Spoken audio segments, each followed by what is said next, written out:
Hello, hello, hello. How's everyone doing? I hope everyone is doing well. And I hope is today Saturday or Sunday? I'll be forgetting the days, but I think today's Sunday. But I hope your weekend is going well and enjoying. I am back. I am back. I am back home. I had to skate away for a bit. Operation Mama Bear was in full effect. It was successful. So I'm happy about that. Happy about that. And I just hope everybody's having a good time. So I wanted to come early. Normally I would do a later on stream, but I have things to do. My honey bunny is in town, so we about to, have fun. Probably go play laser tag or something. Whatever he wants to do. All I know, he wants to have fun and kick it with mom. So I'm excited about that. But I wanted to come to you guys today because I just recently started looking on the news, and I seen that a real housewife from the Real Housewife Empire, especially Potomac, she is now facing 2 years for a DUI arrest. And it's quite unfortunate. I mean, she was a star power on the show, and I wanted to pull up the article first, and then we're going to actually take a look at her body cam footage. Okay. The reason why I also want to talk about this because it is the holiday season, guys, right? And not everybody's having a very merry Christmas. Not everybody is having a sexy Christmas. Not everybody's having a Christmas where they're actually surrounded by loved ones. Some people are really going through things or probably dealing with family situations that they don't talk about. So just be careful and be very mindful, to look out for your loved ones and your family members just to see how they're doing. Some people will act like it's okay and it's not, so we always have to just remember that even though the holiday seasons are supposed to be fun and joyful and full of love for everyone, not everyone has that. Not everybody is experiencing that this holiday season. So just take note to that, be a little bit more considerate or understanding around people, or even just around complete strangers. Really, you just don't know what's going on in someone's lives, right? He said, conversation with young Riaz, thank you so much for coming. I appreciate you. He said, I am excited for my birthday on December 27th, and I will turn 23 soon. Oh, congratulations, young Riaz. Congratulations. If I don't see you, happy birthday. Happy early birthday to you, sir. Congratulations to you. I hope you have a wonderful time and enjoy it. 23 is a great age, beautiful age, and I hope you enjoy it, right? So before I actually start showing the footage, I wanted to actually go over the article that is being said. Hold on 1 second. Yeah, I would actually want to go over the article that they have wrote for Miss I think her name is Karen. Yes, Karen Hurley. And if I'm saying her name wrong, please forgive me. But we're going to pull up the article first. All right, let me share my screen. I hope you guys can see it. Okay. All right, so I'll be scrolling down so y'all guys can see it. So it says Real Housewives of Potomac cast member found guilty in Maryland for DUI facing 2 years, right? So like on the video camera, and like we're gonna go over the body camera footage. She was, you could tell that she was under the influence. She was like, "Oh my God, I'm lit," and all the stuff. She was talking back to the officers. You'll see it for yourself. That is a picture of her and her husband. Her husband came to the scene once the police was called. He was trying to help and assist with the situation. She actually did get booked that night. You'll see that in the body cameras footage. So it says that the reality star Karen Huger was found guilty Thursday. So this Thursday. So this incident, this DUI incident, happened back in March earlier this year. She was just found guilty on 4 DUI charges and is sentenced to be scheduled to be sentenced in January with the possibility of actually facing 2 years of prison time.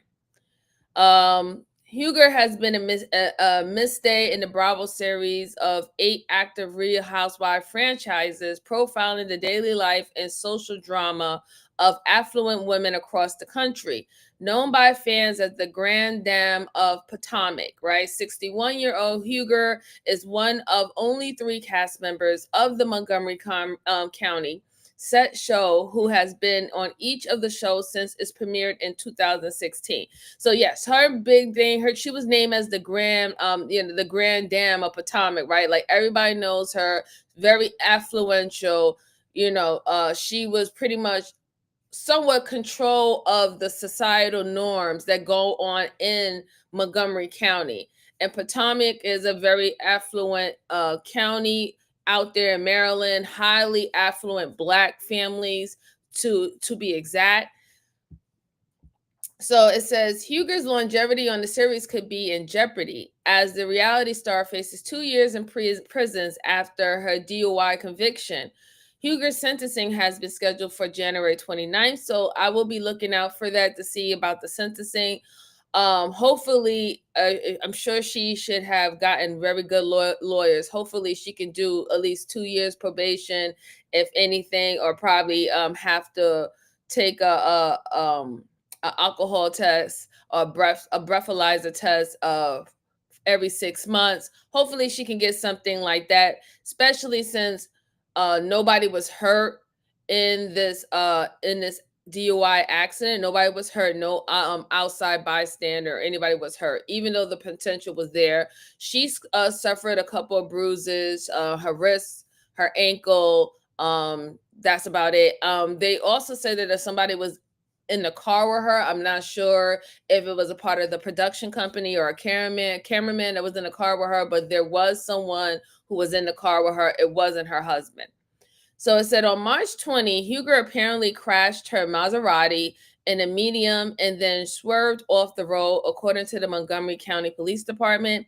The crash happened at the intersection of Oakland Drive and Beemanwood Way in Potomac.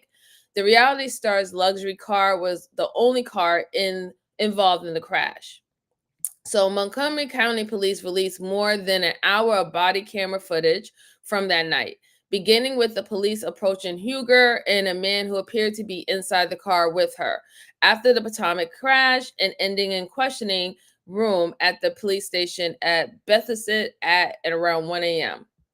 So they're pretty much just gonna I'm brushing through this a little bit because I want to get to the body camera footage, because like I said, it's about an hour long and we're gonna dissect it. There's some things that I want you guys to point out. I want to point out, and there's some things I want you guys to pay attention and listen to, even though we're going to take into consideration that she is an inebriated woman at this state of mind, but we all know that a drunk mind tells the truth, right? So she's saying that she's lit to the officer. He says, yes, you really are lit. They said the Montgomery County Police also released pictures of a Stella Artois beer bottle lying on the floor on Huger's car. So she was caught with some form of evidence of what substance she was drinking. She was drinking beer, a Stella beer. She said, can you let me go? Huger asked the police during the interview after the crash, and then when the officers tried to give her an alcohol test, she had refused. This is when she was down at a station. There's a screenshot when she was down at the station getting interviewed. They said that the TV star faced 5 criminal charges and was found guilty on 4 of them: DUI, negligent driving, failure to control speed and avoid collision, and failure to notify of an address change. Huger was also found not guilty by a jury on 1 count of reckless driving.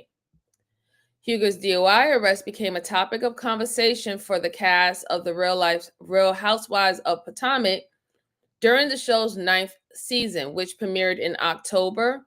The season premiere featured a reenactment of the March crash. Unable to drive, the episode featured other cast members driving Huger around. I'm driving Miss Karen, Huger's co-star Giselle Bryant joked in the premiere. She said that the injuries were not life-threatening. She did a confessional. She said that it was her ribs and her ankle that was really affected. That was it. She said that she values a life more than ever before. And she said that she was limited to talk about certain things about this on the air while she was still basically showing for the Real Housewives of Potomac. But in her confessional, she just let on a little bit things about how remorseful she was, how this was a life learning experience, something that she ain't never done before, things of that sort, right? She said that she respect the law. That's what she had told Annie Cohen, who produces the show, in October. But she said, but when she can speak about it, she'll be open and transparent and always have been. So the reason why this is back up now, guys, is because they finally went out of court and she was found guilty. So this is why this is being brought back up, even though this happened early in March. And let me just say a check for the, let's see. Hey, Sherelle, how you doing, sweetheart? Good to see you. Good to see you. Appreciate it. Appreciate it. I'm just checking the chat. Hey, Jen, how you doing? Good to see you. Appreciate you. Hey, Miss Jalen, how are you? Good to see you. Good to see you. Yes, alcohol is getting out of control. It really is. Hey, Ariel, how you doing, sweetheart? Good to see you. Good to see you. Appreciate it. Appreciate it. And hi, William. How are you? Good to see you. First time seeing you here. Good to see you. Good to see you.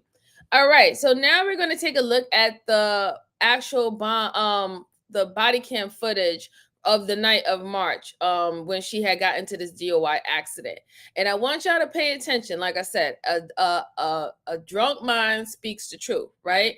There's a lot of things going on, and we just think that, somebody is just being belligerent, or they just did it out of the whim because they just reckless and dangerous, right? Hey, what's going on? So salute to you. Appreciate you. All right, so let's get the body cam footage up and we're going to review it. I'll stop a little bit just to give a little bit of commentary, and that's about it. Let's see.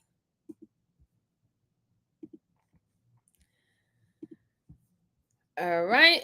Let me know if this is good, or do you need me to put it in another format? Let's see. No, I don't like that. Do I like that? I don't really like that. I don't really like that format.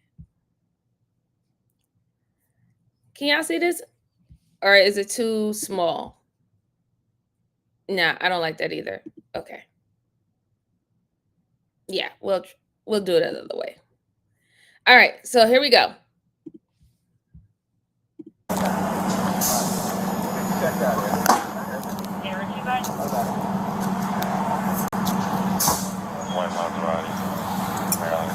we're gonna get you on there.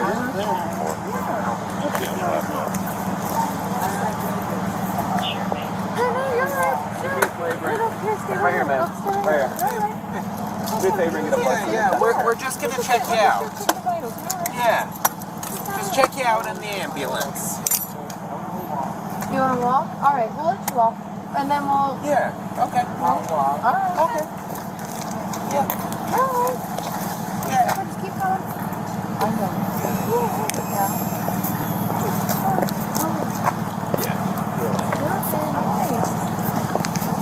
Do you need,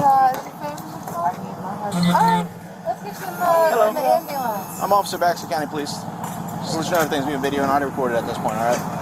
You can go continue. No, it's not okay. Well, it has to be. Cut it off, yeah. I can't. You can go with them. You can. I'm not allowed. I'm like different. Right on this side. Yep. I saw you holding your side. Has anything hurt there? I sit down. I was just gonna...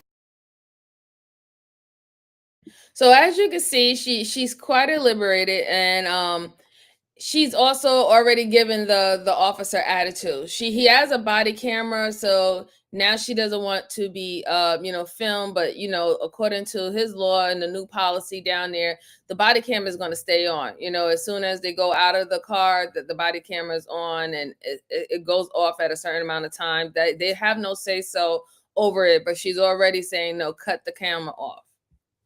Yeah, she's very incoherent. Yes, she is, Miss Jalen. Very incoherent. All right, let's go on.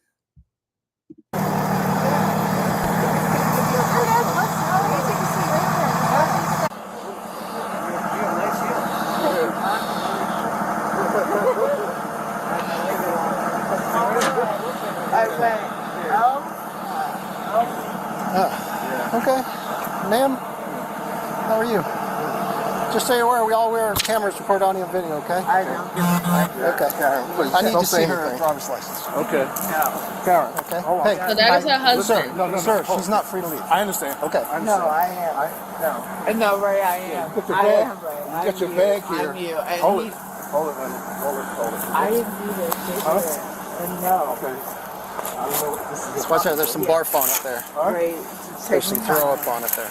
Remember? I think it's... You remember how to Okay, ma'am, can you get your driver's license for us, please? No, you cannot. Okay, You ready? Karen. Okay. Okay. Let me ask you a She's question. not free to leave. Okay? I understand this. I need to talk to her. Okay. So, What so do you're you saying? need to know?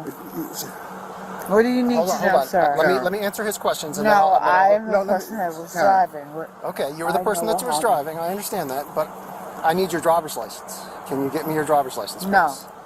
Okay, why? No, because I can't find it. What? Let's Is go it? home, Is it? darling. I'll look for it. Okay. No, Right, right. Ma'am, Karen, can you stop? Karen. Can you stop You for were me, in an please? accident, baby. There's no way to get around that. Okay. Ray, they drove me off the road there. Who drove you? The people? Somebody? Yes. Oh. And Okay. that was not my Where, fault. ma'am, where are you coming from? Let's start with that. Where's your point? Where are you driving from? Why are you interviewing me? Because you were in an accident and you appear to be impaired. Well, I'm not. No, I appear, but Okay, I'm not. that's right. That's Are why you I'm. ready, That's why I'm honey? asking You questions. ready? Yeah. Let's go. Okay, no, ma'am, I ma'am, wouldn't you're not touch free me. to leave. Honey, You are not free to Yes, leave. you you are. can't go until we answer some You questions. answer the question. All right. So as you can see, she is very passive aggressive with the officer. He's trying to be as calm with her as possible because he knows that she is under the influence. But she has this kind of way where she's like, "No, you don't answer any question. I can go on and leave." And oh yeah, yes, yes, congrats. Thank you so much. I appreciate you. I haven't been online, so I didn't even realize that I was. So thank you. I appreciate it. Thank you very much. So yeah, he's trying to be as calm with her as possible. He knows that she's under the influence. He's trying to work with her husband to get a little bit more information. She said that somebody ran her off the road.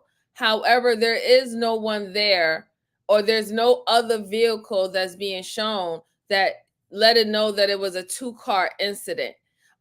He's asking her for her ID. She doesn't know where her ID is, but then she is also stating that she is not going to give her ID. So that these kind of things will aggravate any officer, really, because you're kind of stopping them from doing their job, right? I mean, of course, they eventually will find you out by screening your car, even looking up the license plate. If the car is registered under your name, that's another way how they could find it. But the reason why they're asking more questions is because they want to realize what actually really happened to you, outside of them just visibly seeing that you're under the influence. It could be something else going on, right? Because being under the influence doesn't necessarily mean that you're drinking or you're under alcohol or you're under some kind of narcotics. You can be under a medication that has bad side effects of dizziness, or you not supposed to be behind a vehicle because this particular medication can make you dizzy. And so these are the reasons why they want to ask you information so they can get down a proper report. I'll answer the question. You leave Okay, me then alone. you stay Okay, right there then. but you- Okay, for me. Don't okay? touch me. All right, don't Okay. go anywhere then. Don't touch me. Karen, please. Don't touch me. I'm not touching you. Listen. You good? I'm good. You have it? I'm good, but you. Your answer? I will help you answer the questions. Okay. Okay, where is she coming from? Okay. She was visiting a friend. I guess was it David called, I guess She's Yeah. okay. I'm Karen. Montgomery County Police. I would rather. Remember, I there's don't being like video her. and audio Okay. recorded. So I'd rather it's her. okay. All right, so look at her husband, right? Her poor husband. He's trying his best to help his wife out. And I can kind of see just a little bit about the dynamics of what's happening right now in their relationship. He has always taken care of every single problem or issue that they had. He has always been the go-to spokesperson. So whether it was something that has gotten out of line, she got carried away, altercation, whatever it might be, it seemed like he has always been the neutralizer or the medium man in that situation. And now he is trying to assist her, but she's not really helping him because she thinks it's a regular situation where, oh, my husband will deal with it and we're going to just get off scot-free because my husband is known, I'm known, so it shouldn't really be no problem. Just bill me later on, like in that type of mindset, right? And he's even trying to coerce her to say, hey, you went to your friend's house, you might had a couple of drinks, da da da da. He's trying to coerce her to tell what happened, but he's smart. He knows he can't say this what happened because he wasn't with her. So everything is assumingly, if she wasn't under the influence, she would say that this is what she did. I mean, at the end of the day, I think that's a diehard husband right there. You know, like he's really trying his best for his wife to, to defend her and to speak for her. And I guess in a way for nobody else to put any words in her mouth, right? Because her being under the influence, other words from other people who don't know her can be put in her mouth too. And she doesn't really understand what is being asked of her or things of that sort. So that's why he's on the scene. Hi, how you doing, TMKC? Good to see you. Good to see you. Oh, you driving? Take care, sweetheart. Take care. Please, please, please take care, okay? Focus on that road. If you just gotta listen to me, just focus on that road, all right? But I appreciate you. Yes, and please, everybody, just hit the like button, comment and subscribe, share out, tell anyone who'll be interested in this. But let's continue on.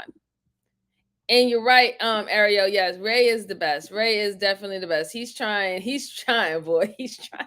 Not do a lot of talking at this point anyhow, because she's probably a little bit upset after the thing, so she's... Can I ask you where you're coming from tonight? Ma'am. She said she was coming from a friend's house. Okay. Which way were you driving on Oakland? Where you have it? Were you coming from Bradley? You have it? I'll take a look. Yes. You're coming from Bradley? Or wait. Where you see it? Yes. Thank you. You were driving on Bradley or from Bradley? Do you remember the accident? Yes. Okay. What happened? Actually, nothing really. Wait, can you hear me? Yeah, it's just that somebody ran you off the road. They did. Someone ran you off the road? Okay. Yeah. Do you remember that vehicle at all? No. No, you don't? Okay. Wait. You I don't- wouldn't listen to that. I understand. It's dark out here. Yeah. Are you okay? Let me ask you. He's okay, he's doing fine. Looking for your license, No, baby. Ray, He's we doing don't fine. need him to do anything. Karen, hold it. Karen. I'm looking for your license, baby. How much you had to drink I'll tonight? give you my license if you No, want. I instead. was out, but I'm good. How much have you had to drink though? That's my question. Looking to see if your license is in here. Saying he's gonna catch fire, right? Not yet. Bowles probably already put one on. He's writing. Bowles is working on the acres report, so it's probably on there. If not, just have him at it. Make sure he doesn't have it already. I think Bowles does. Somebody have the license? I think so. Oh, you think so? Yeah, I think Bowles. Thank you, One of my. Chaos All right, Cobra, I'll for check. stopping by. Okay. Much Okay. appreciated. Thank you, guys. No, Edward too. Karen, how much you had to drink No, I tonight? can talk to my husband. Okay, can I talk to with? my husband. Talk. Yeah. I can't talk to your husband. He's not really involved in Okay. this incident. No. He can help me translate or get No, you to he cooperate. is. He is. Okay. He is. You're okay. How much you had to drink tonight? How much Ray, are you good? I'm good. I'm just saying, they're assuming that you had more than you should have. Yeah. And I'm assuming that you had like a couple of beers or something Yes, like that's that. all I had. But, You had a couple of beers. So, that's it. that's my Okay. assumption. Okay. I don't know What- for sure. I wasn't with her. Okay. But I know, that's why I'm trying to what communicate with her. Yeah. What kind of beer did you drink? Ray, were we good, sweetheart? Yeah. I don't see your license here. I think one of my- Somebody got him? Yeah, I Somebody think my got it? coworker has it. Because the bag Alright. was right there. Yeah. All Okay. right. So, We needed to write an accident report. Okay. it's okay. So- So, Ray, darling, what Yes. did you say? I'm saying that you probably had a couple of beers Yes, and you're coming back. Yeah. And you said that you got run off the road. I And did. guess did you hit the tree here or something? It looks like she hit the center median, came across the median, I and did then hit this tree as well, Okay, 'cause or it's one very of the. dark. or hit the median, or hit the tree. Yeah. Yeah. Wait, can you pick my purse up though? It doesn't take much. No, it doesn't. Sweetheart, can you speak to me, please? Okay. Hey, your car's on fire. Your car's on fire. Get away from your car. My car? Still smoking? No, it's on fire. All right. So, do you remember what kind of beer you had? No, it's not intoxication. It's beer. So Okay, but I got an investigation. I got to conduct. She I has, understand has some that. questions. So, Yeah, okay. what kind of beer did you drink? Was it the Stella. Stella? Okay. Where at? I think I sent it on my phone to my husband. I always do it. Your location or where Yeah. you were? Yeah. I don't. Wait. Yeah. My car's... No, don't. It's on fire. But don't go. Karen, Your car is on fire. You're not going over there. Wait, can you go get it? get what? Let the firefighters do. Put it out. Let the That works. firefighters, and we'll get you whatever you need. Okay. Are you okay? I'm guessing that's your cell phone ringing. Is that the phone? Probably. It's on the passenger floor, but don't go over there right now. Oh, okay. All right. What's your point? My Okay. point is, No, I have no. an investigation to do as a police officer. I Okay. respect Karen, that. yeah, let them do this investigation. Okay. You had an accident, you know, just thank God you're not hurt bad or anything like that. Can I And conduct we some got- field sobriety on you, ma'am? And we'll make the No, best sir. of it. No. You cannot. All right. Yeah. Are we good? I think we could be good. We had an accident. You know, you probably did have a couple of beers. You didn't see the median. No, I didn't And- drive. So it's like, yeah, you're right, Aria. He's really trying for her, right? Like he's really, really trying. But you could just tell that she's used to him solving all her problems. You can definitely tell that she's used to that, right? Like he has always took the forefront for everything, and everything is like, hey, are we ready to go? Like he's in control of this whole situation, even to the point where she didn't even want to answer the cop. She said, just speak to my husband. Well, this is not one of those situations where like you had an altercation in a public event with another man who was also a go-tour to that event, and he wanted to address you and you said no, address my husband. This is not that type of scenario. This is a scenario where you're actually a part of a incident. They're trying to do a complete report. They need to speak to you who was involved in this incident. Your husband wasn't even there. Your husband wasn't even in the car with you. So everything that he says is going to be assumption and hearsay. They're not going to use anything that he says at court. They're not going to use anything that he says at court. The only thing they probably will actually call him is whether or not if he spoke to you before you left. Did you call him once you got after the incident happened, which obviously you did because he's here, right? And they'll probably ask him about the tracking situation on his phone, so he was able to find out her location if anything happened. They'll ask her things like that, are part of their safeguarding procedures as being a married couple. They'll ask about that, but what the police is asking you is solely on the involvement of this incident and why your car is in between a tree and a minium broke up, and why are you under the influence? Why do you sound like you're under the influence? This is what they want to ask you. The car either, and Oh, for them to hop out is incredible. The security you hired for me, but talk to so my husband. was he here? I will talk to my husband. You can talk to him, but you're not going anywhere. I know what you will not do is tell me what I can't do. All right, I want to play Karen, shot. don't, please, don't. Are you doing that? Yep. See, Why? because you wouldn't listen. I mean, Well, because you're intoxicated. and they're My name is Karen. So the reason why she even got arrested is because of her behavior, right? They would have probably allowed it to be a incident. You didn't want to take a breathalyzer test. That's fine. That's within your right. But they would have probably allowed it to be an incident. You go seek medical care, and then they'll deal with the problem after. But the simple fact is that you just kept on going, saying, no, I'm going to speak to my husband. You ain't going to tell me what to do. Of course, now if he has the right to actually detain you and make it an actual scene of a crime, right? He has the right to do it. I mean, obviously, he could see that you're under the influence or under some sort of substance, right? He has that much knowledge and that much training that you're not in your right state of mind. He was trying to give you a chance to just tell him what happened. Maybe it could just be like an incident. Nobody else was hurt, but the way that you kept on going on and on and on and acting like you are in control of the situation, that is when now he placed you under arrest and now you have no rights, right? You have none whatsoever. You wasn't even detained at that point when you was with your father. Husband. Oops, my bad. But when you was with your husband, you weren't even detained. Now you're detained. So now it literally came to this point where you actually had to be brung down to the police station. But we're going to actually see what she says while she's in the car with this officer. I have a tissue on my hand. I don't have a tissue, ma'am. Oh my I do God. not carry tissues in my police car. But there will be. I will get you tissues at the station. No, I don't need it. I'm not going to be there very long, but I thank you for tonight. This has been good for my marriage, though. Okay. Do you know my husband? I do not know your husband. No, my husband has never stood up. What? I'm married 28 years. Okay, so do you hear what she just said?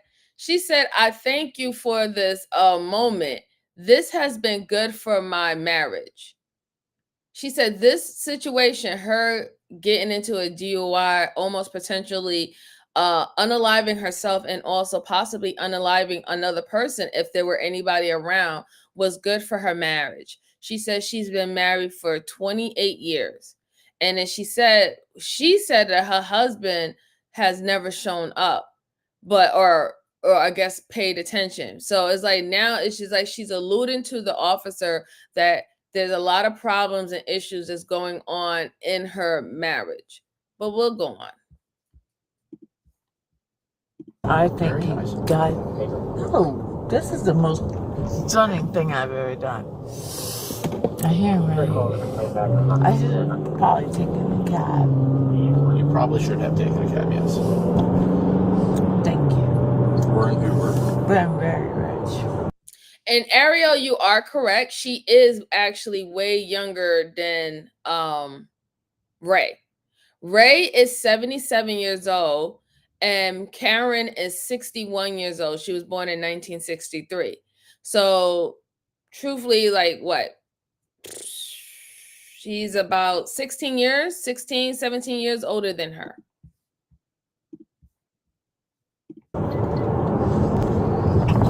And sometimes they don't pay attention to you. Are you married? I am. You don't say married? What's that? You love her? Yes. I'm a powerful love, and when you Google me, you're gonna be so ashamed of yourself. I'm bad as fuck. I don't think I did anything bad except the driver. Are you in Station Door? I'm just pretty. I have to bleed in my nose too in a minute. I always bleed. Can you give me a tissue? I don't have tissues in my police car, ma'am. We will be at the station.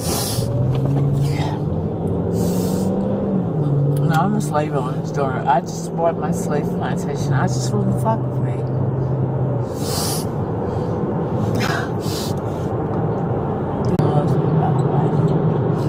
He's not gonna let nothing touch me. He's better than me. He's 600 million. He's bad. He's what? He's 600 million. He's not gonna let nothing touch me, but I don't want to be him. I want to be me. Yeah. So, you can always be your own self. You have no idea. She said that she don't, she was talking about his wealth. She was talking about the wealth that her and her husband has. You know, they're in like the 100 millions. And she said that she don't want to be, she doesn't want to be who he is or what he is. She wants to be herself. You know, she wants to be herself.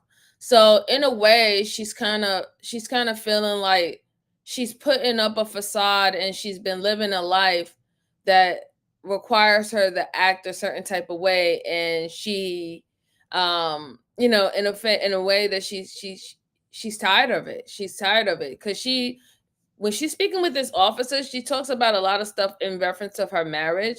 And as you seen earlier, when she was in trouble before she actually got detained, she everything was, oh, speak to my husband, sweetheart, are you ready to go? Sweetheart, are you ready to go? Right?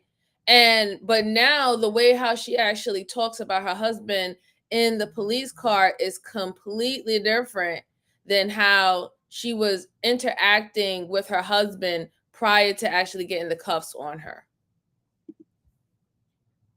I didn't mean to do it this way. This is interesting though. You know my hands are cuffed behind me. I'm really sexy. No, God is good. I move with mighty love and saving grace. And I don't know what I'm supposed to say to you. Everyone thinks I'm the greatest person in the world. So I can do this. Do you know who I am? I do not. You do? I do not.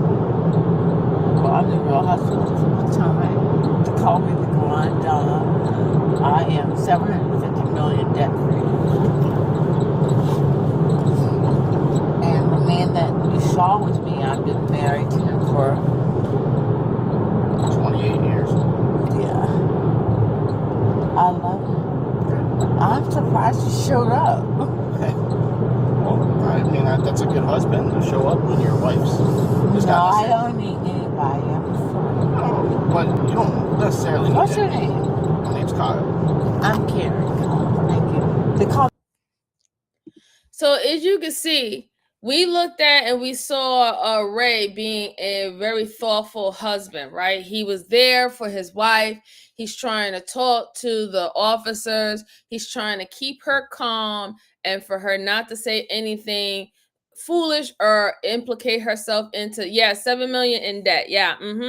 So, but what she noticed, if you pay attention to what she's saying to the officer, she's saying, I love my husband, but I'm surprised he even showed up. So that's kind of weird why she would say that. Like she's surprised that he would show up. You're stating to everyone you was married to this man for 28 years, right? And you're stating that number because it shows longevity. It shows pretty much success, right? How we will view any marriage past 20 years is pretty much marked and checked off as a very successful marriage. So there's a reason why she keeps on reverting back to how many years she's been married. And it was just very surprising to me for her to say that she's even surprised that he showed up, especially when he's there and he's very active and he's trying to help you. So let's go on. Let's go on. Like I said, just pay attention to what she says. It really sounds completely different than how she was trying to display their relationship and their marriage before the cuffs came on. call me the Grand Dame. The Grand Dame? I don't know what the fuck that's about. Andy Cohen did that. Go ahead. The what? Andy Cohen did that. They call me the Grand Dame. I'm black, I'm rich, and I own the plantation in front and you. What you do is great, that's white. Don't hit me because I'm arrogant. I meant that truthfully. So what I do, I just be quiet when I go here. Come see, fuck with me. I am not broken. Were you asking me like what you need to do? A little bit. We're just gonna go do some paperwork, and then your husband will probably come pick you up. No, I can get out on my own, right? Well, you need a safe sober. You need a sober ride home. I'm not drunk. You're hammered. You're right. You're. What the fuck? What's your name? Kyle. Already told you that. I'm really rich. That's okay. Okay. Alright, so I just need to say I'm hammered and get a car. So what she said is that she said she keeps on letting him know that she's really rich, right? She even told him to Google her, that once you Google who I am, you're gonna be so upset. He told her that she's just going down to do paperwork and her husband can come pick her up, and she doesn't even want her husband to come down and pick her up. She's like, no, I can get myself out, right? So it's just like, why now you don't want your husband around? And yeah, she did forget his name again, Jalen. You're absolutely right. Right. But she definitely is trying to convince him that she's good. But mostly she's trying to convince him of her status and who she is. And as into, you're making a big mistake, there's going to be an issue and a problem. That's what she keeps on leading on. She keeps on leading on her money. She keeps on leading on who she's married to. She's also talked about Annie Cohen, who we know is the actual co-host and producer of the Real Housewives of Potomac and all the other series from different states that they have. So let's continue on. You need to get a safe ride home here in a little bit. So most likely your husband will be at the station to pick you up. I don't like him. No. I've been married 28 years. Your point, how long have you been married? 2.5. Are you happy? Yep. You stay happy. You take care of that woman, okay? You be good to her. I try. No, you better be fucking good. You don't know me. I'm black, white, Cherokee. So when I want to stop here today, and she keeps on asking about his dynamics, his relational dynamics with his wife. The officer told her that he's been married for 2 years. He loves his wife. Everything's good. She's telling him again consistently that she's been married for 28 years. And then she's telling him that you better be good to her and don't play with me. You don't know who I am. Again, bringing up her like, oh, I'm the queen bee around the space. If I found out, blah, blah, blah, ma'am, you really need to just worry about your situation right now, right? Like, this is the situation you need to worry about is yourself, not necessarily his wife that is not involved in anything as of now. And, and whether their dynamics of their relationship is really none of your concern. But I found it very alarming that she kept on talking about the marriage dynamics, as well as just only referencing that she was married to this man for 28 years. She also didn't want her husband to come down to the police station, right? And I found that very odd. Again, specifically for how she was acting and conducting herself prior to getting into the police car. She seemed like she wanted Ray to handle all her problems and her issues, and she didn't want to even be cordial with the police officers for them to give their report. But now, while she's actually detained and going to the station, she's harping on the fact that she's been married 28 years. She doesn't want her husband there. And she's also trying to dive into the officers' marriage dynamics. Yeah, I'm Tom's sister. Everybody on Bravo's show knows that. But do you know who I am? This is never going to touch me. I know your name is Karen.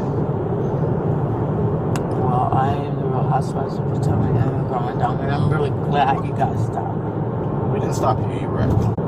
Can you hear me? My people are telling me. What did you say? We're there. We're almost there, yeah. I'm ready. Can I go home? In about an hour. No, 30 minutes.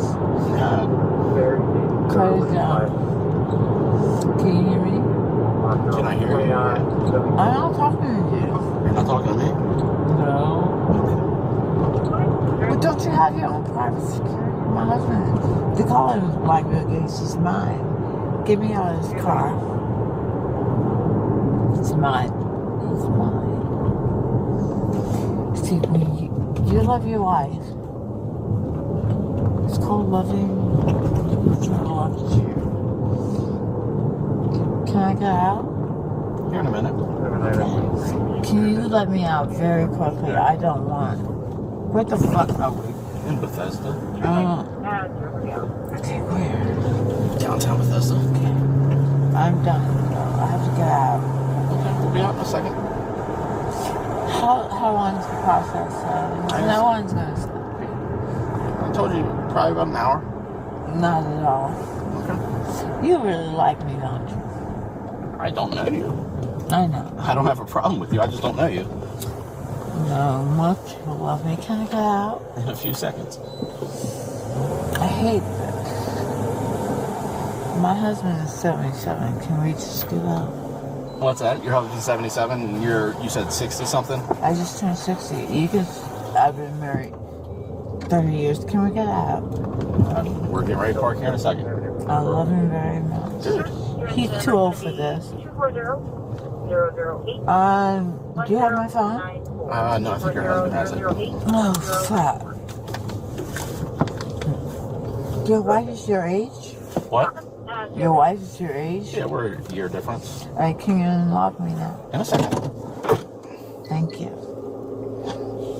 This is bullshit. This is very criminal. 804. I'm at 2D anyway. It's just 602. I'm good. Give me a moment. Get it out. In a second, ma'am. No. Please.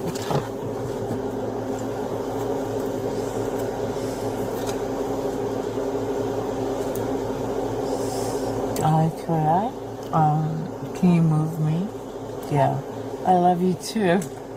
I love you very much. He didn't mean any harm. Okay. God bless you.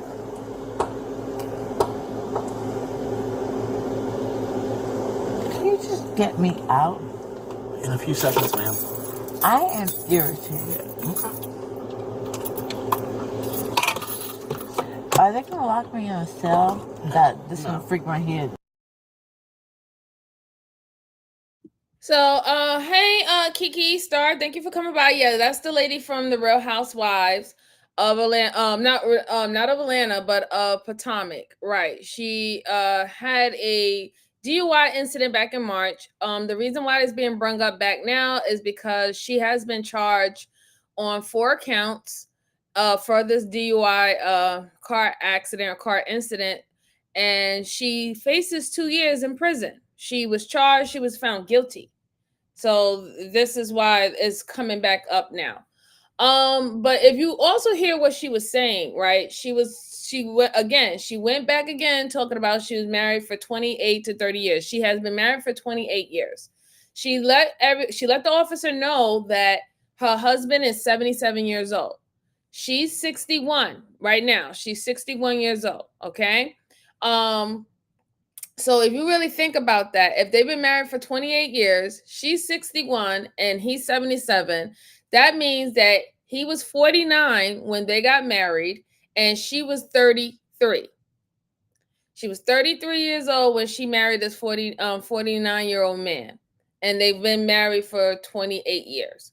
I'm starting to think that she might has some issues behind this. There might be some problems that is going on. We all know that marriages are not perfect, but there is another element to it when it's such a large age factor, right? And this is why I also wanted to point out the conversation that she was having with the police officer. Let's go back to the video, and then I'll do a little bit more commentary afterwards. Yeah, you'll be all right. Oh, I hope not. It's quiet. It's quiet.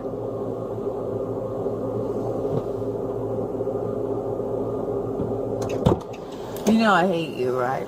That's okay. Can I get... Oh, wait.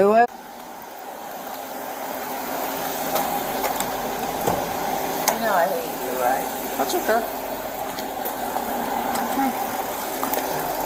Oh, wait. Can you take this off? I can't take the handcuffs off. We got to go inside. Everybody's gonna hate you that way. Do you know who I am? I don't. You've told me your name is Karen. No. Let me help you up. No, I did not. Oh God. That's not I'm lit. Yes, you are lit. Can you? That's why you're here. No, not really, darling. It is. Hold on, don't go anywhere. Don't go anywhere. I don't want you to fall like you just did. Can you hear me?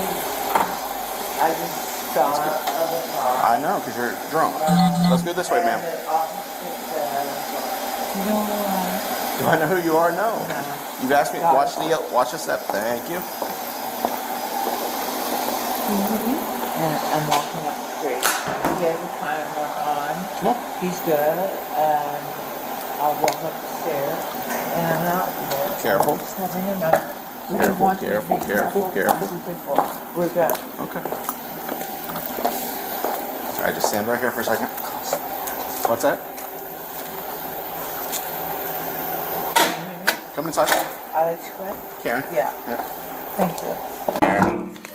So we can get you home. My computer's gonna read you this form right from top to I bottom. want my husband here. Well, that's Or not. my attorney. Advice of Rights, Maryland Transportation, Article 16-205.1. Okay. Just follow. Listen along. Or detained and reasonable grounds exist to believe that you have been driving or attempting It's to my drive. Stop that. Stop that. This is the advice of rights pertaining to driving. No, what I am is intelligent and powerfully black. So, you want to tell me what you're doing? I placed you under arrest for driving under the influence of alcohol tonight. Okay. No, This you form did here- not. I did. That's why you're in You handcuffs. attempted to, but next. That's why you're in handcuffs. Okay. Okay. All right. Well, I will be in handcuffs forever. I'm extremely You rich. won't be in handcuffs forever. Just a little bit longer. I actually will not agree to anything I you don't. say. I just need you to follow along right now. Okay. I'll do my paperwork. You can follow along. My computer's going to read you this form from top to bottom. All right. After it's done, we'll discuss anything else. Okay. No. All I need you to do is follow along. Why don't we just skip to the end? I can't skip it, unfortunately. Okay. Advice of Rights, Maryland Transportation, Article 16-205.1. You have been stopped or detained and reasonable grounds exist to believe that you have been driving or attempting to drive a motor vehicle under circumstances requiring that you be asked to submit to a test under Maryland Transportation, Article 16-205.1. In this situation, It's the not. law means I'm that you must extremely consent to rich. a test to measure the I know alcohol you don't. concentration or drug or Well, you're a controlled good dangerous person, substance too. content in your system. You All right, let's. What do you unless you have noticed the Follow along. accident resulting in the death of or life-threatening injury to another person. That's me. Suspension of your Maryland driver's license or driving privilege. Can you quiet that? No, it's reading you the form that's in front of you. I do. No, that's such a fucking irritant. Poor, white fool. Just let that shit go by. You want to listen? I wouldn't do it. I wouldn't do it. I will rise up. I am who I am. So we want to ask me. Can we? I don't give a fuck. You want that black people? I'm not Do asking you you. want that black people? Karen, I'm not No, asking I'm you. really rich, and I I will don't- stay I in don't- jail for a year or two. Because you just want that black, What? poor white, black, green people. You want that black people? It has nothing to do with any of that. Yeah, it All- does. It has everything. So it what's actually your has point? zero to do What's with your- that. I don't So, get to make I'm how sorry. this happens. All right, it's not you. I'm sorry. I'm extremely Computer's gonna read intelligent. you- I am Thomas Jefferson's concubine. The computer's and gonna continue reading that half form. of the All I nation. need Your you to do point is is listen. what? No, what you need to do is tell me what you want. All I need you to do is listen. That's what I'm trying to tell you. Yeah, Okay. I appreciate that. Thank you. If your test result is an Could you not play that? That irritates me. less than 0.15, your suspension shall be 180 days. I'm not reading it. It's not in my face. I have a black beauty. Can I see You're it? not talking. Can I see it? Turn it to me. Can I see it? It's literally. Thank you. No, I mean, I just had, I wanted to record it that I just had my cataracts replaced.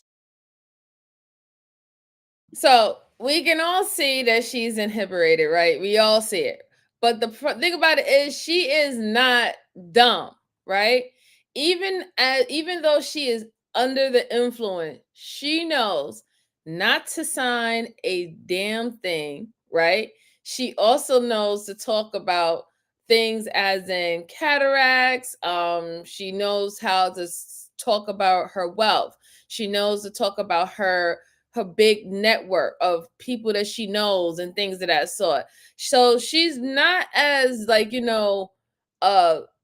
wasted as people, believe that she is. She understands that she's in some trouble. She probably doesn't understand how much trouble she is, the ramifications behind the things that she have done, but she do understand that whatever she's whatever she needs to do, she needs to get out of trouble. She needs to minimize the situation.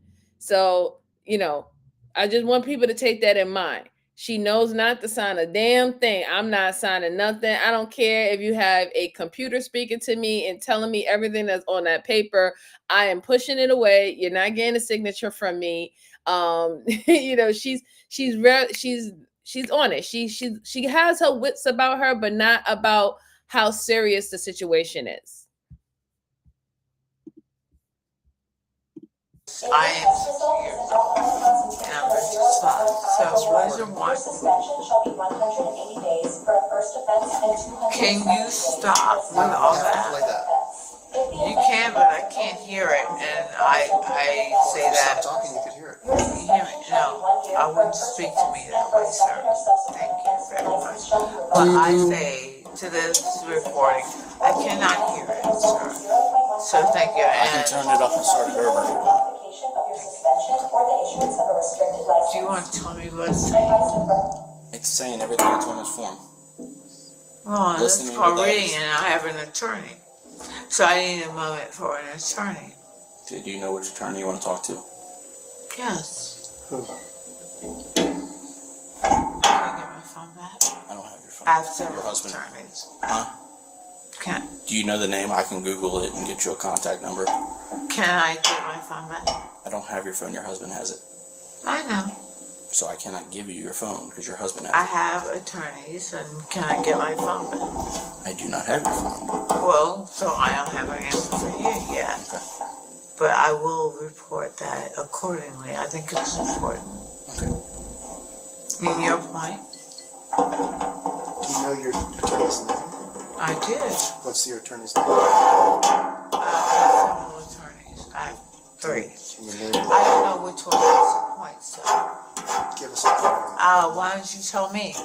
I don't know who your attorney is. Thank So I hear that. So Miss Jalen says, AI is a poor, lazy communication. I agree, but then it's actually, it basically protects the police officers. It protects the police station, and it also protects, when it comes down to civil lawsuits or lawsuits to the police officer and police station by having these actual recordings, because the AI recording is specifically going to tell you what this paper says. There is not going to be nothing misconstrued with that recording, right? Whereas we all know when we're dealing with humans, there's human error. There's also when we are heightened or enlightened, or we're feeling threatened or emotional, we can probably not say the things that we're supposed to say correctly, right? We might not give the correct order that is proper to policy and procedure. So to minimize that, because a lot of cases get mistrialed and thrown out due to police officers not reading their remander rights correctly, or not even saying their remander rights, not letting somebody know that they're actually detained, but then putting handcuffs on them. There's so many different ways how a lawsuit can occur, and also a mistrial can happen if they want to charge someone for a crime. It can get thrown out if the police officer do a human error and miss a couple of steps that they were supposed to do. So now they're going to use this as a way to make sure that, okay, you can't say that this wasn't said, or this wasn't, you didn't hear this. This is all being said, it's all being recorded, and it's not even coming from a human anymore with human error. This is coming from a computer.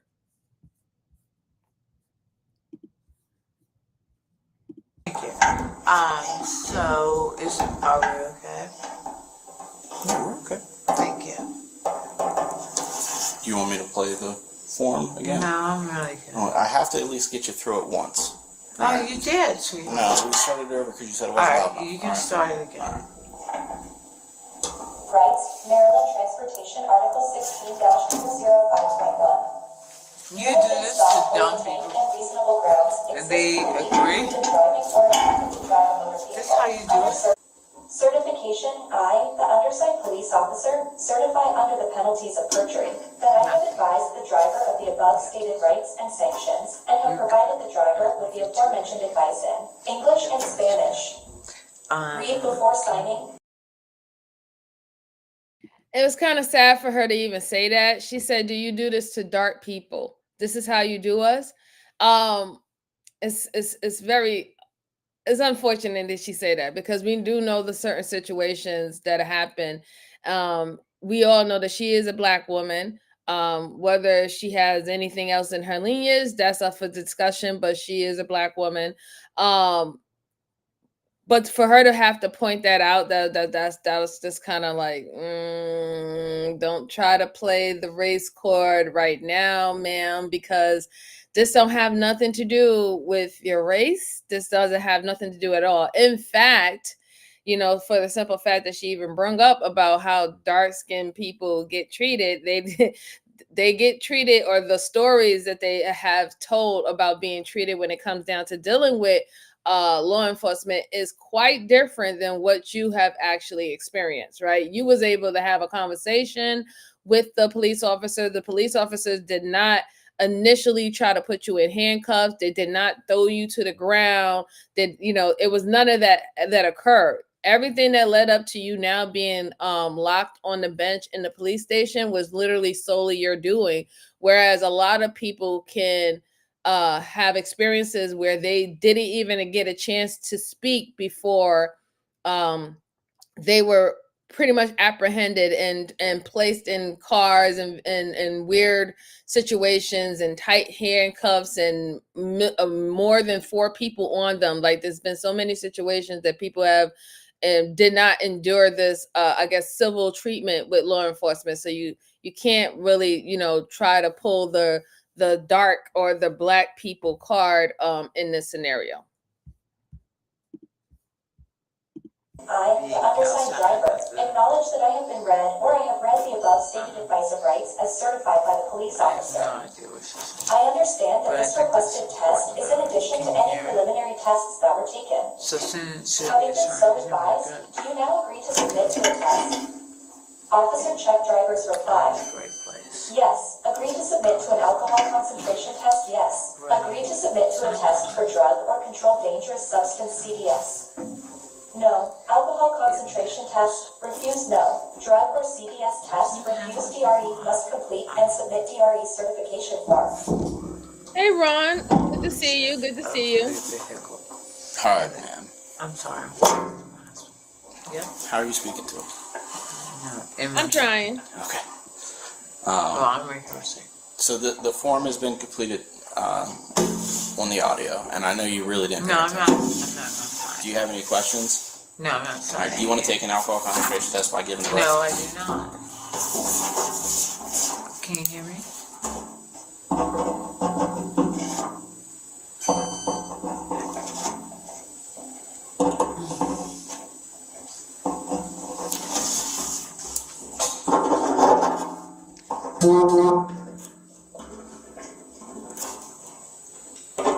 So she's, like I said, she has some of her wits about her. She knows not to take a sobriety test. She knows that. However, they're going to know that she was under some form of influence, especially with the evidence being in her car. She had a beer bottle that was laying on her car, probably wet the bottom of the floor of the car, that shows or would show that she was drinking or probably was still drinking while she was driving, So, but she's smart, don't take an ebriety test. You have, that's within your right. You can speak to a lawyer, speak to your lawyer before that, right? She has somewhat of her wits about her, really.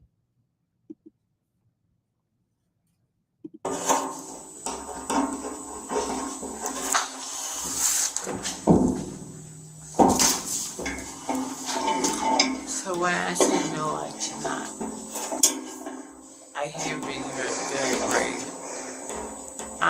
What does that mean? And don't intimidate me. What do you mean? What does it mean?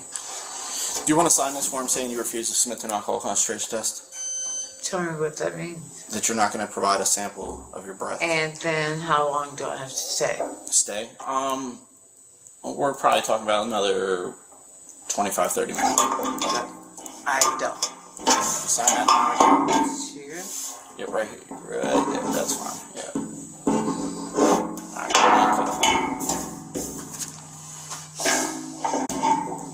Let me go. in like 25 minutes. I'm irritated.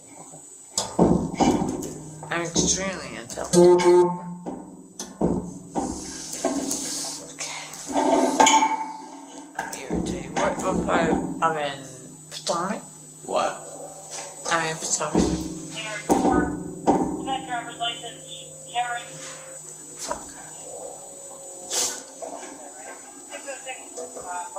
That's not true. I know. Yeah, right. You update me. I'm a Potomac. Yes, that is correct. That is correct, because it takes a certain amount of hours depending on your weight, your age, and how high your blood alcohol count is. You can actually lower that number. That's why is the reason why you have the right to not take an ebriety test, especially if it's alcohol. It's different when it comes down to narcotics and drugs, because some drugs it takes 24 hours to leave your system. Some still have traces, a certain about like 0.1% or what is it, 0.1% or so. But when it comes down to alcohol, like I said, depending on your age, your weight and stuff like that, that's how they get to determine whether or not you're past your blood alcohol content for you, right? And people have to realize that it's going to be different for everyone. You know, somebody who is 300 pounds drinking 3 or 4 beers is not going to affect them the same way as someone who only weighs 120 pounds and drinking 3 beers, right? So this is why it's important, you know, whether if you want to do it or not, but it's important that you need to know your limit when it comes down to alcohol, right? You need to know how far you can go where you're not losing control or you're not solely under the influence. This is why they have like the basic standard of maybe 1 to 2 drinks if you're going out to drink. And even within that 1 to 2 drinks, they advise that you actually find a Lyft or Uber or have someone come and pick you up, not to even drive in that aspect. Hey, Freezy, Mr. Freezy, how you doing? Good to see you. Good to see you. Thank you for stopping by. I appreciate you. All right, so we have a few minutes, a little bit left going on, and then I will get on to the next video. Bravo. 10918. I do have it. You want it? Huh? I just didn't update it in the pandemic. What's your name again? So we can get personal. Not the Jello shot. Carl, I really don't remember things. I don't like remember men. anything tonight. No, honestly, I don't like men a lot. You don't like men? No, I'm not gay. It's I've been free a long time and very rich a long time. And I just don't need a man. I prefer a man. So, by the way, Karen Heater, not 10918. You have it? What? Current address. I'm gonna take care of him. He's my husband. I absolutely am a love, by the way. And do not get a flying for it. They already know. 10918. Whatever she had expired back in 2021. They did not. Thank you. fuck her up on so many levels. She's so dumb. And really smart, but yeah, I'm Bravo housewife. Can you let me go? Like 1 second early. Can you just let me we'll go? do it 1 second early on my time. What does that mean? This hurts though. You latch me to a table and play plantation up front. What? Yeah. You know you latch me to a table, right? Like a hooker. Don't you have a hooker? Police department's policy. I'm not a police. I am a policeman. You are under arrest. So I am not under arrest. you are. I am not. You can fuck yourself.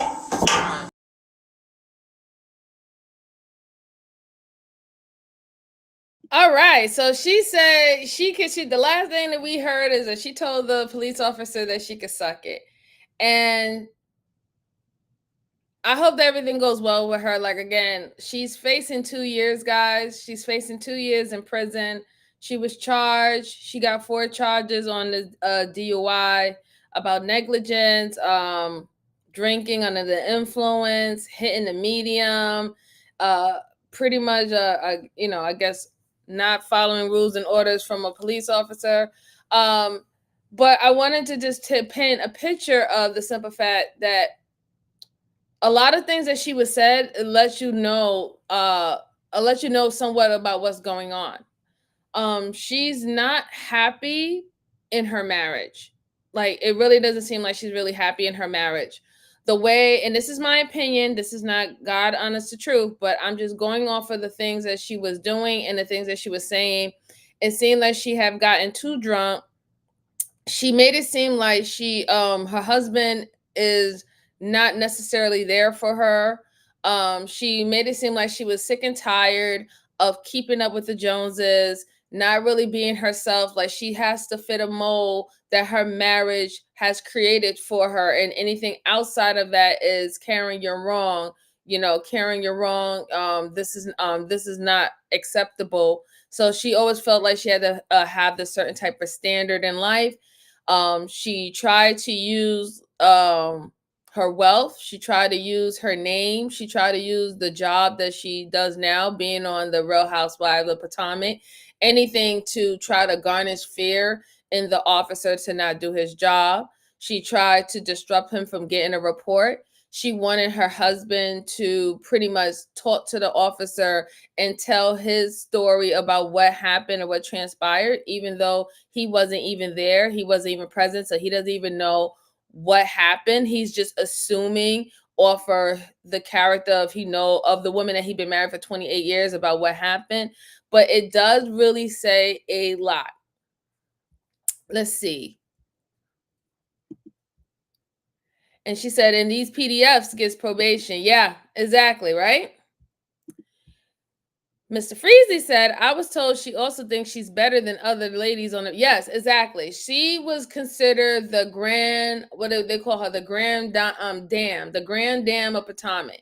She was supposed to be the echelon of high society down there in that part of Maryland, right? Everybody knows her. She knows everyone. Everybody knows her husband. She has great wealth.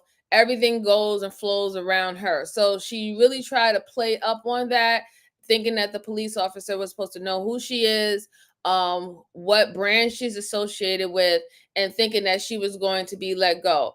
And this is what the grand dame. Yeah, exactly. Ariel, yes, grand dame. But this leads into what I really want to talk about. Affluenza, okay? Now, whether if you agree with me or not, she's showing signs of affluenza. And if people don't know what affluenza is, I have the definition up.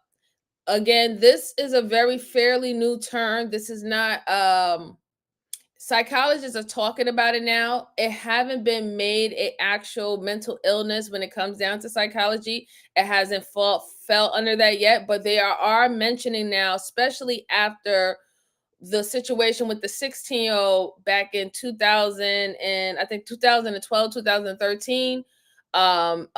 What's his name? Corey Koch or something like that, who was from an affluent family, and he did drunk driving where he ended up paralyzing one teenager and injuring 14 other teenagers.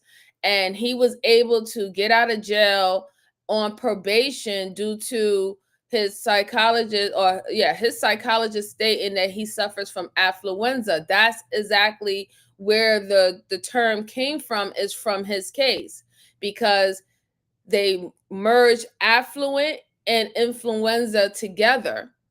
And they said that this boy was suffering from the fact that he lived a life where he was given everything, and that he was so quote unquote above the law, above rules, above all society norms due to the fact of his wealth or his family's wealth.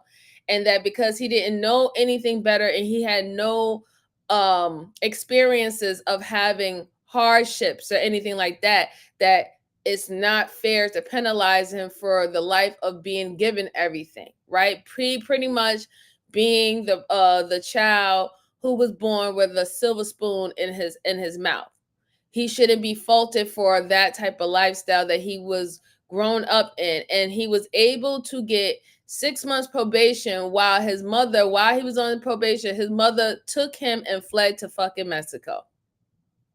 And there was a big uproar for years about this boy not being actually charged for unaliving and literally handicapping children because of his drunk driving. And he ended up running away. He ended up getting away with his mom. His mom literally scooped him up, and they went to Mexico, and they haven't been heard since.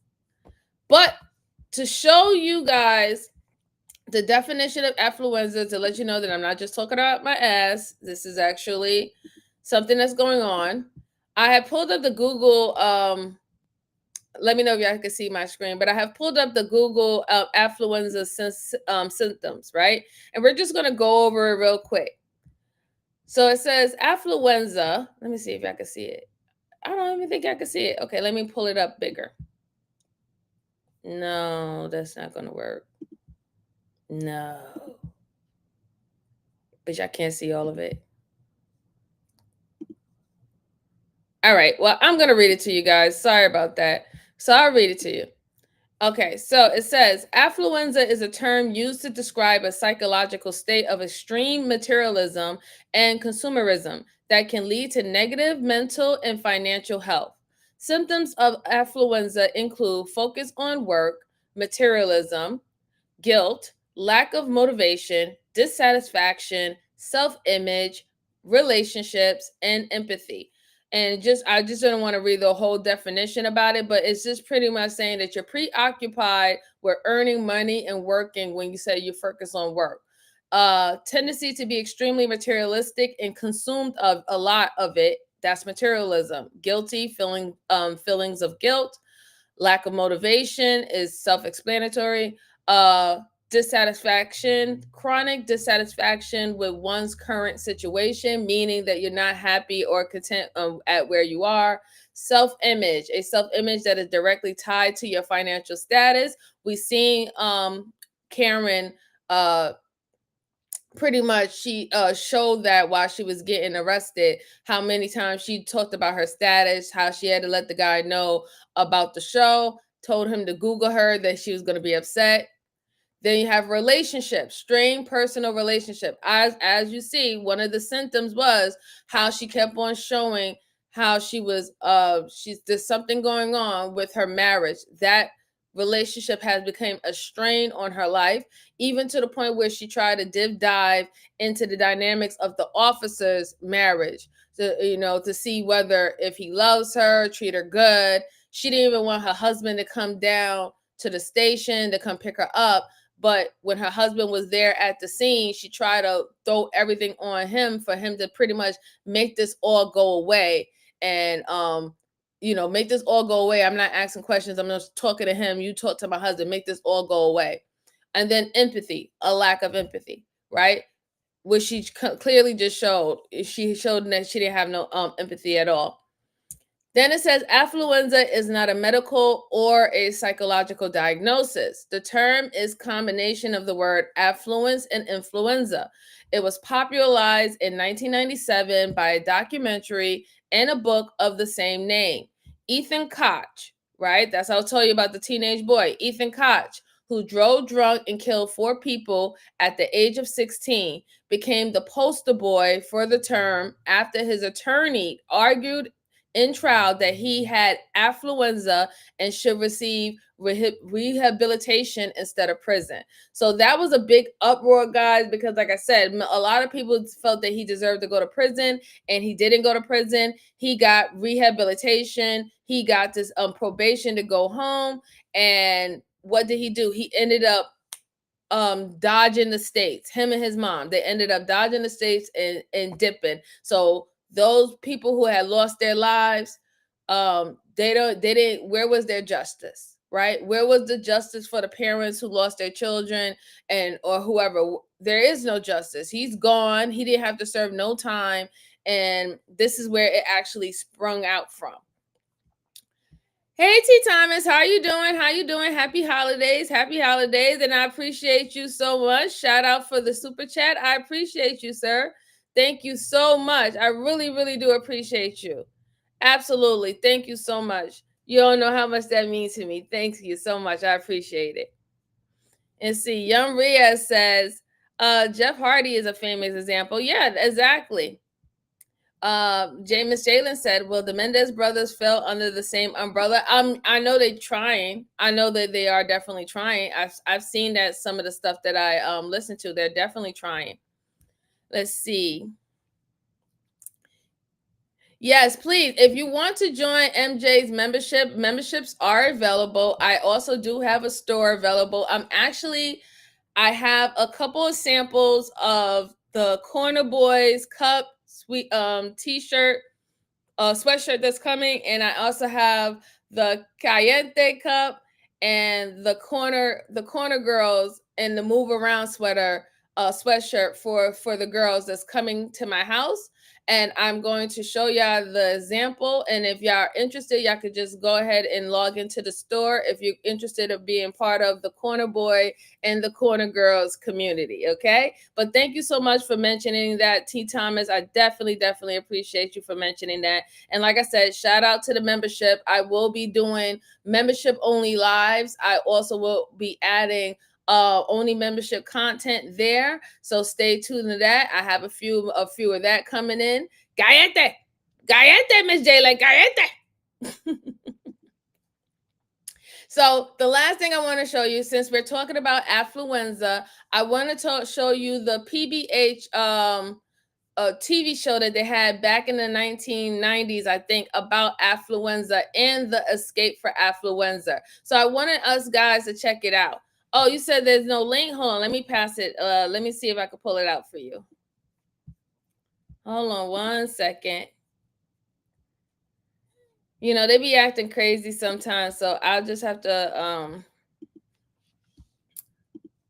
I'll get the link for you right now. Right now. Let me pull out the link. Let's see.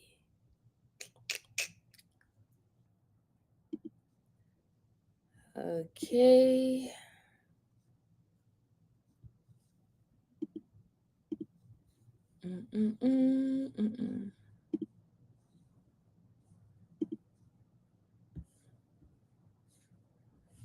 So you should see the store. The store is on my main channel, but I'm gonna show you a link because I'll get the link for you guys because it's only showing one of the material, but there is many more materials that is a part of the store.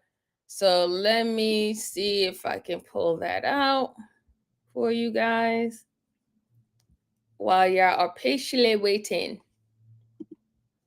Let's see. How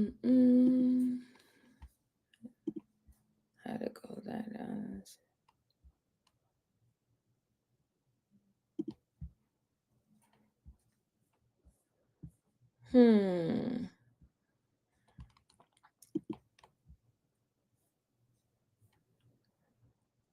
All I think I have it. I think I got it.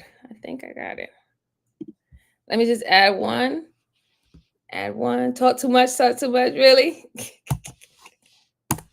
So that is the membership link if y'all are interested. Let me see. I thought I had the store one. I don't think I have it yet. Let's see.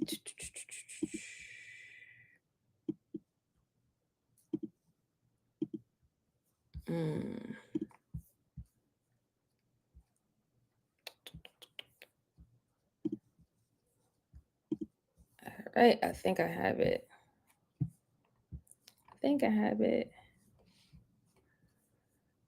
Store.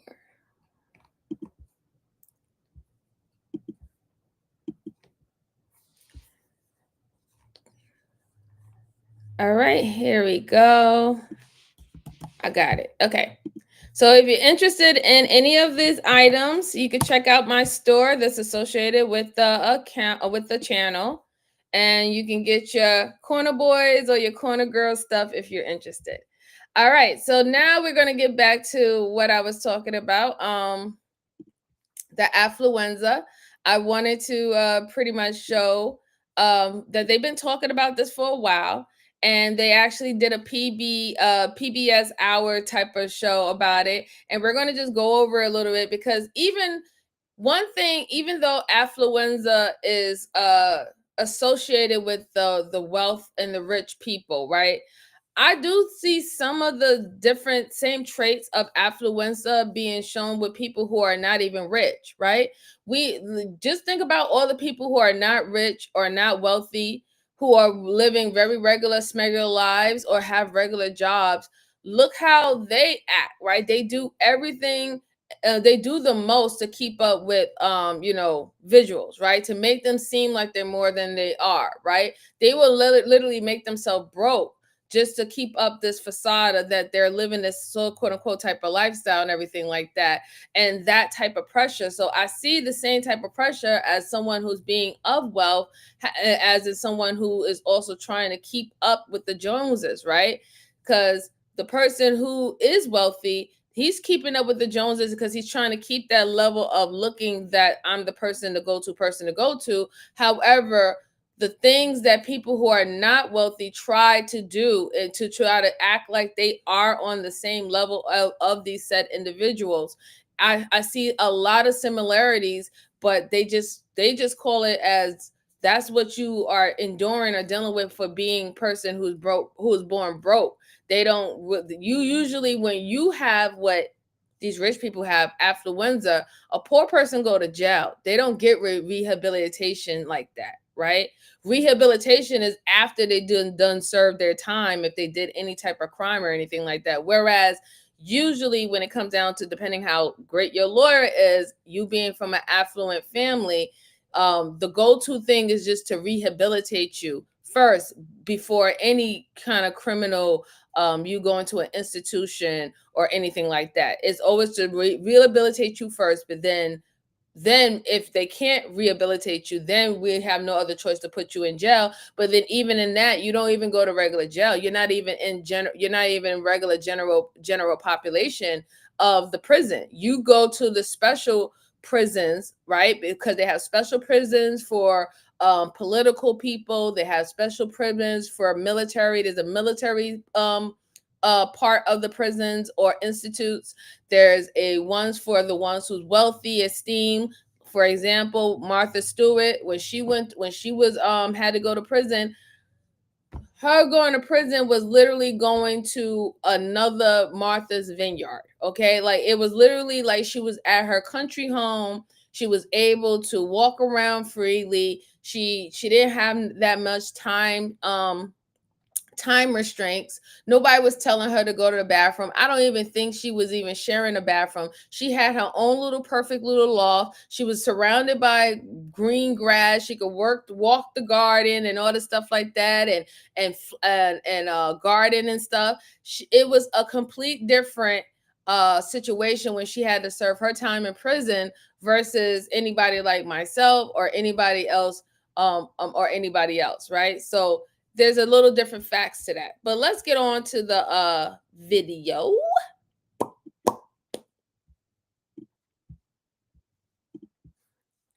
All right, and as I said, this is all for educational purposes. Please keep your hit the like button, comment, and subscribe. And we are going to get into it. Let's go.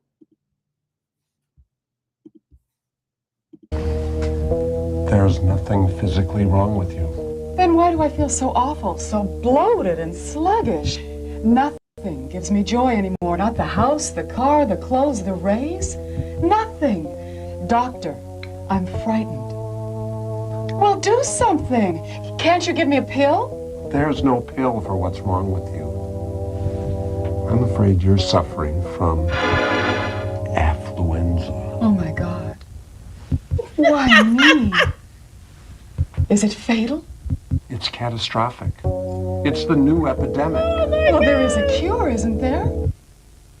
Possibly. Affluenza is a major disease. There's no question about it. And many people suffer from it, but very few people are aware that that's what they're suffering from. Gotta listen to me, honey, better count all your money, better know just where you stand. If you want to be my date, well, you better get it straight. I'm a big-time shopping man. Yeah, I shop real fast. I buy things that don't last. I pay for stuff that I could get for free. And I'll do it till I die, because I've figured out that life is just a one big shopping spree. Baby, come on. There's a whole lot of shopping going on. Woo! Yeah, let's go to the mall. Come on. There's a whole lot of shopping going on. Get that money out of your savings account. Come on. There's a whole lot of shopping going on. Woo!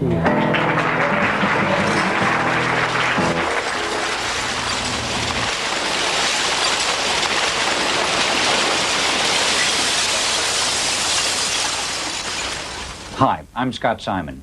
Are you spending more now but enjoying it less? Millions of Americans apparently are. We're filling our lives with things and then telling public opinion pollsters and clergy and psychiatrists and friends that we feel empty inside.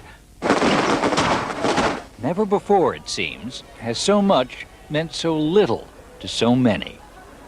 There's a universal This video feeling is retro. in this This nation is like 1980s. that we've become too materialistic, too greedy, too selfish, 1980s, too 1990s, self-absorbed, early 1990s. and that we need to bring back into balance the enduring values that have guided this country over generations. Some call the affliction affluenza. Untreated, it can cause permanent discontent. Affluenza's costs and consequences for us, for our families and communities, for future generations, and the earth itself are immense, though often concealed. We human beings, especially in this century, have been producing and consuming at a rate that far exceeds the ability of the planet to either absorb our pollution or replenish the stock. It's going to hurt a bit. Affluenza can be cured, but the virus is very contagious.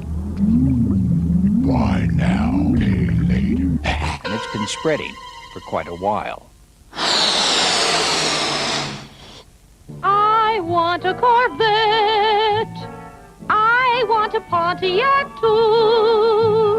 Let's go all out and buy a Cadillac too. I can hardly wait for this dream to come true. Are you old enough to I'm remember mad they had the a commercial 50s, like that. that golden age of prosperity following the Second World War? It's a great life, eh, Bob? And tomorrow will be even better for you and for all the people.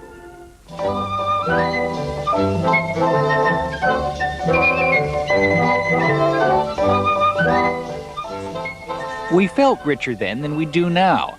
A famous book at the time called America the Affluent Society. A book whose title would be laughable today. People would reject it, even though we have actually, in terms of gross national product and so forth, more than twice as much. Everybody's home has got twice as much stuff in it. Back in 1958, only 4% of American homes had dishwashers. Now more than half do. Less than 1% had color televisions. Now it's 97%. And there were no microwaves, VCRs, or personal computers. What happened? I think it's weird. Like they're showing you how there was at one point in time that not everybody had dishwashers. One point in time, not everybody had TV. There wasn't a lot in a lot of people's homes. Only certain people had things in their home. But now they have a whole bunch of everybody have so many things and gadgets and stuff in their homes, really. So this is weird. So I want to read into this a little bit. We're not going to go through the whole video because it is an hour long, but I just wanted to listen to a little bit what they were talking about in reference to affluenza. 4-car garage is probably because of storage. You never have enough storage, and so, you never have enough garages. Never enough. So much stuff, so little space. Even though the average new house has grown larger every decade. Now many new homes have 3-car garages, nearly 900 square feet of garage space alone, which is almost the size of an entire home in the 50s. Oh, darling, it's going to be just perfect. You're about to enter a beautiful, exciting, wonderful new world. The world of 1960. A wonderful new world of Ford. In that gilded new world, hardly any new cars had air conditioning. Today, more than 90% do. Economy cars now offer more features than... Let's see. Miss Jalen says, you're telling me because you are privileged, you are allowed to delete people? No, that is not what anybody is saying. I'm just saying that the simple fact is that some people do, because of their life and because of the life that they live and their lifestyle that they live or who they work with or who are they networking with, they have endured certain privileges that society has awarded them that other people have not, right?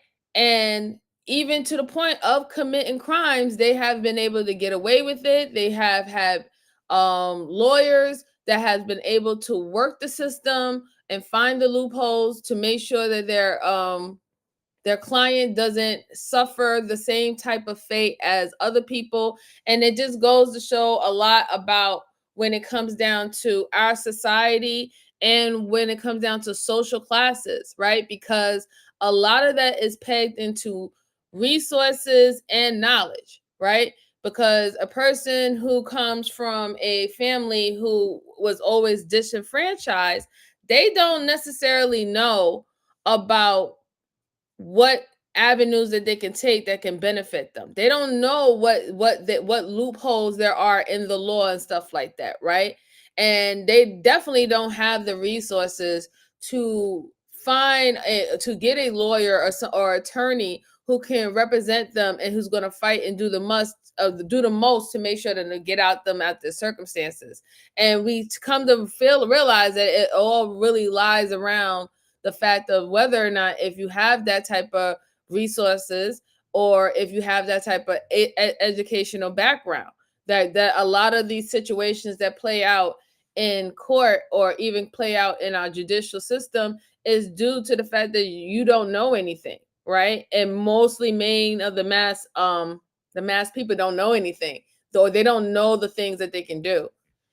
And it's unfortunate. I don't believe that anybody who is quote unquote privileged should be able to get out or not do time if they do a crime, right? I believe that the law should apply to everyone. It's supposed to apply to everyone, but the loopholes and people knowing the loopholes is the reason why the law is not applied to everyone the same. Luxury cars did then. Color's important. I don't worry too much about gas mileage at all.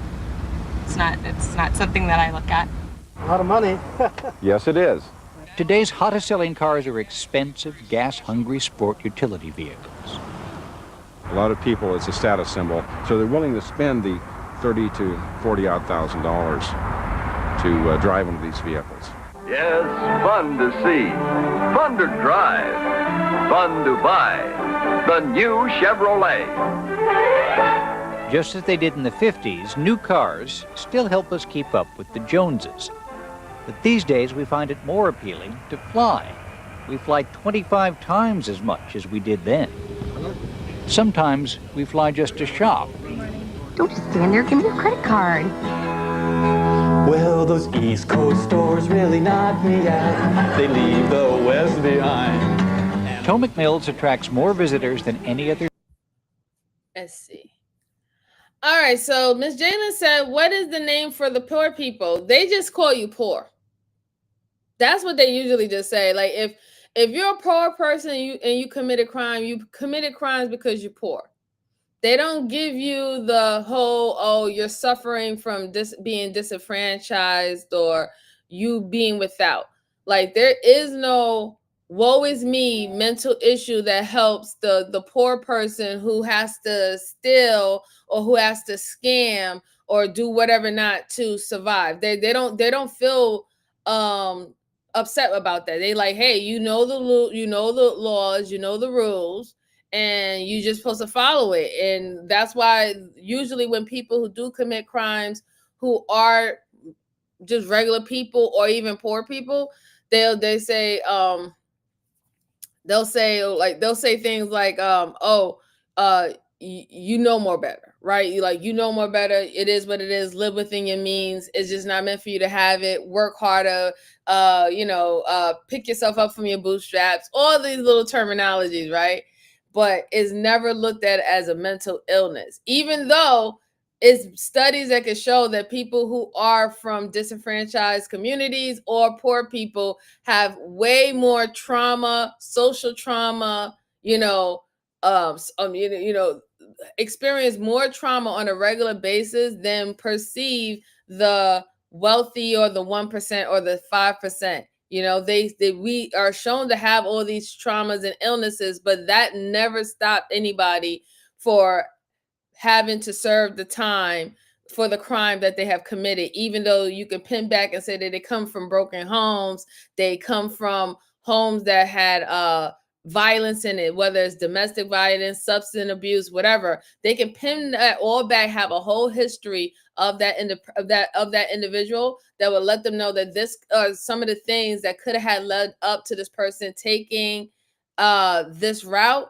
But it will always be, you should have chose better and you know right from wrong. Whereas now when it comes down to the people who are doing things who are affluenza, depending on the resources and depending on what lawyer they have, they're pretty much saying, oh, we need to give them a pat on their back because of their situation. It's crazy. Let's see. Ariel said, how can I contact you outside off of YouTube? Oh, okay. So I have an email, right? You can contact me there. I'll put it in the chat. It's a business email, so you can contact me here. Here, Ariel, if you would like. All right. All right. So we have a few more minutes, and then I'm gonna let you guys go out because I have to spend time with my honey bunny. Let's go. Site in Virginia. This shopping mall is such a popular tourist destination, airlines offer excursion flights here from distant cities. And where are you from? Dallas area. Potomac Mills is a discount supermall divided into what are euphemistically called neighborhoods. Shopping malls have really become the centers of many communities. Children, as well as adults, see a shopping center as just the natural destination to fill a bored life. 70% of us visit malls each week, more than attend churches or synagogues. On average, we shop 6 hours a week and spend only 40 minutes playing with our children. You shop, spend money, what else matters? It's a happy-go-spending world, reflected in the windows of the suburban shopping centers where they go to buy. By 1987, America had more shopping malls than high schools. 950 mugs that were... Few mall shoppers come with any intention of purchasing a particular product. Most buy. That is crazy. They said that by 1987, America had more shopping malls than high schools. I have to really double check and see if that's true, but just for him to even say that, that does says a lot, right? How we went very consumer based and not even education was as important as it was many years ago. Largely on impulse. Oh, party snacks. As this old sales training film suggests, that's no accident. And here's that most important store decision of all, the impulse purchase. To make people hungry for as many things as possible. Hungry enough to buy a lot more than they plan to. Buy the half-price dress. The cocktail party will come. Have you been to Potomac Mills this month? It was an ingratiatingly clever ad campaign that first lured me to Potomac Mills Mall. Shopping is therapy. Listen to that little voice in your head. Shop, shop, shop, shop. You can buy happiness. Just don't pay retail for it. But even wholesale, the price is higher than most of us seem able to afford.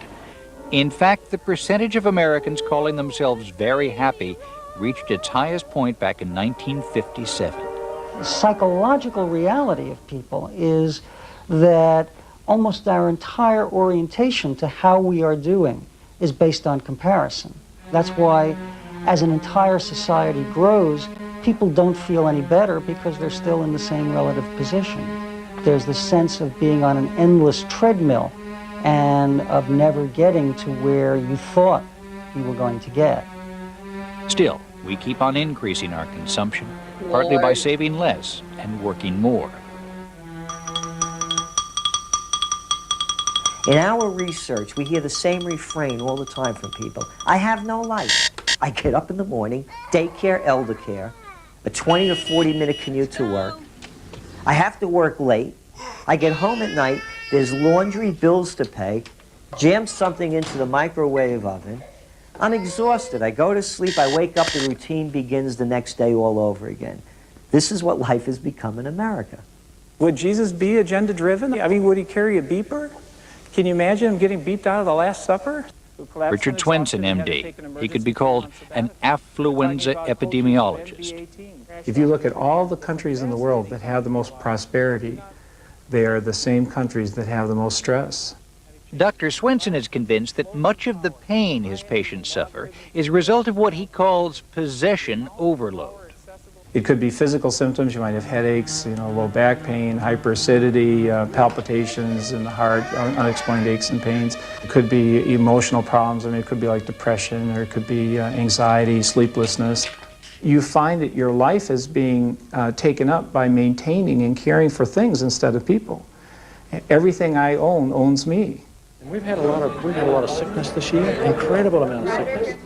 Dr. Swenson says Americans in epidemic numbers have been pushed beyond their emotional, physical, and financial limits as they've chased a dream for more. They have exhaustion and their relationships are vaporizing. They're surrounded by all kinds of fun toys, but the meaning has gone.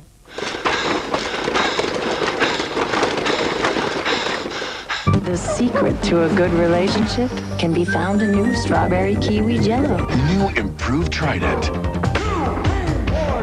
Giant slices. Nourish the furniture you love. The stuff dreams are made of. By the age of 20, the average American has seen 1 million commercial messages. APR 22.65% for best rate. Ads are everywhere. If you get the feeling that there's a lot more advertising around than there was when you were a kid, it's not your imagination. Advertising accounts for 2/3 of the space in our newspapers and 40% of our mail.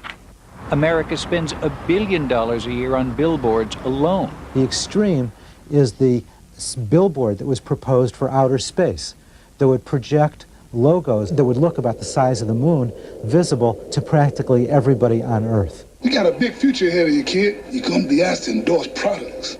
On average, each of us will spend 1 full year of our lives watching TV commercials. Advertising encourages us to meet non-material needs through material ends. It tells us to buy their product because we'll be loved, we'll be accepted. And also it tells us that we are not lovable and acceptable without buying their product. And the bottom line is that it helps turn citizens into consumers.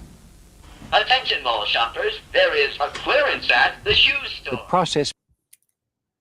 All right, so that's as far I'm gonna go today. Like I said, that is a whole hour documentary for PBS. Y'all can go check it out yourselves. It's on YouTube. But I want to just say thank you everyone for rocking out with me for this quick live. As you see, like I said, it's unfortunate. I hope everything though. I wish the best for Karen Huger. She was a prominent person on the Real Housewives of Potomac. I stopped watching the brand or that whole legacy thing of the Real Housewives. I started watching them a very, very long time ago. But the Real Housewives of Potomac was actually the last show that I would watch of that whole series and everything. Because at first I thought it was really nice to see Maryland, which is not that far from me, so it's like a little bit more in the area. I mean, they did have Real Housewives of New York, but that was like mainly like Manhattan per se. I don't really travel that much to Manhattan that much unless I'm going out specifically to do something. But it was nice to see them, and they also talked about a lot of the Black affluent history that is down there in Maryland, down there in Prince County, as Montgomery County and stuff like that. So I did enjoy that show to get a little bit some history, some background on that, and to see that a lot of those women came from affluent families, right? It's unfortunate that happened. And I will just leave with this: that affluenza is a serious thing. You're going to see more people lashing out by the end of this year and probably even going into the next year, showing signs of affluenza. Then on top of that, I would just want to say that people just have to be kind to people. We don't necessarily know what people are going on. The holidays is not happy for everyone. Not everyone is sitting up here having a white Christmas. Not everyone is sitting up here having a sexy Christmas or whatever. Not some people really have hard times during the holidays. They could have lost a loved one. They could have lost whatever, what I'm saying, a friendship, a relationship, whatever. So we just want to be mindful and check up on the people that you know, check up on the people that you love and you care about, this holiday season. So I'm going to let y'all good folks go ahead and enjoy the rest of y'all Sunday. I'm going to enjoy the rest of my Sunday with my honey bunny. And I will see y'all on the next one. Thank you for chiming in. And also, again, shout out to Thomas T with the super chat. Much appreciate you, sir. As always, I really, really do appreciate you. You don't know how much that means to me. Please hit the like button, subscribe, comment. Let me know if there's anything else that you will want me to review, and I will review it and we can go over it on the channel. Please hit the membership button if you want to be become a member of the channel, and I will talk to you on the next one. Thanks so much, guys. Have a good day.